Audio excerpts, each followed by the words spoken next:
When you're working with the freshest, most beautiful produce, it's always best to keep it really simple with the garnishes.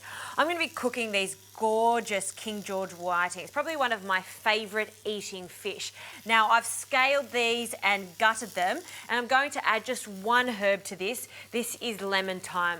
I love the smell of it. Obviously it's balmy and lemony and it goes really nice with seafood. So just a few little sprigs can go straight into the cavity there, and that's just going to perfume it as I grill it. Now, giving myself a head start on the sauce, and this is just a simple tomato sauce that I'm making, but to impart some extra flavour, I'm grilling it on my grill pan here. This is a great grill pan because it also goes in the oven, which is what I'm going to do to finish cooking off my fish. Now, once you see your tomato skins start to split, just like this, it's time to take them off the grill pan.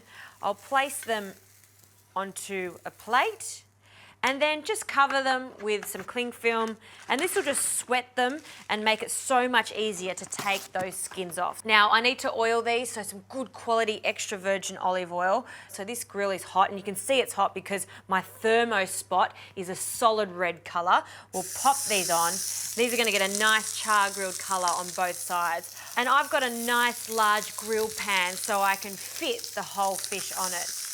Because this pan is oven safe, I'm going to place it in the oven and finish cooking the fish so it cooks nice and evenly, and that's going to take another 4 to 5 minutes. Now while that's sealing off, let's get onto this sauce. We'll just take the cling wrap off, and then see how easy it is to peel off that skin, and we just get the pure cheek of the tomato. So we'll take that off. Then what I'll do is just cut the tomato into quarters, taking the core off,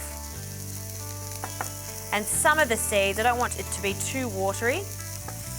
And then I'll continue this and then pop it into a mortar and pestle and just crush it to make a really rich tomato paste.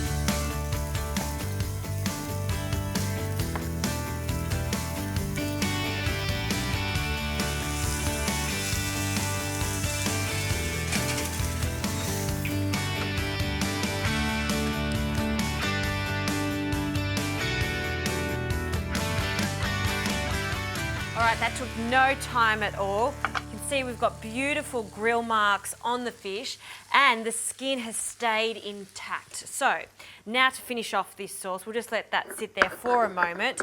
I'll add a good pinch of sea salt. Tomatoes need salt so we can really taste their flavour. And some good quality extra virgin olive oil in there, along with a few little leaves of the lemon thyme. Not too much, just a small little handful. Perfect. Now the last ingredient, just to show off the smokiness, is some smoked paprika. So a generous pinch of that. Use a nice, good quality Spanish style smoked paprika for this, and then we'll just mix that together. Now to serve this, we'll just spoon a generous amount, a nice pool of it, and then we'll grab the gorgeous fish. It is delicate, so just be really careful when you lift it. And then the second one. Now I need to season the fish with some salt, so we'll just sprinkle that over the top, and a small amount of freshly cracked pepper.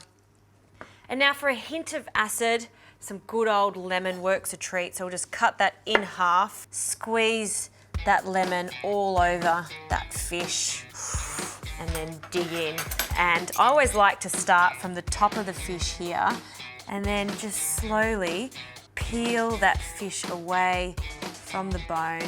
Oh, look at that. That with the sauce. So sweet. I love this fish. And with that tomato sauce, it is divine. Nothing else required. This in itself is just such a pleasure to eat.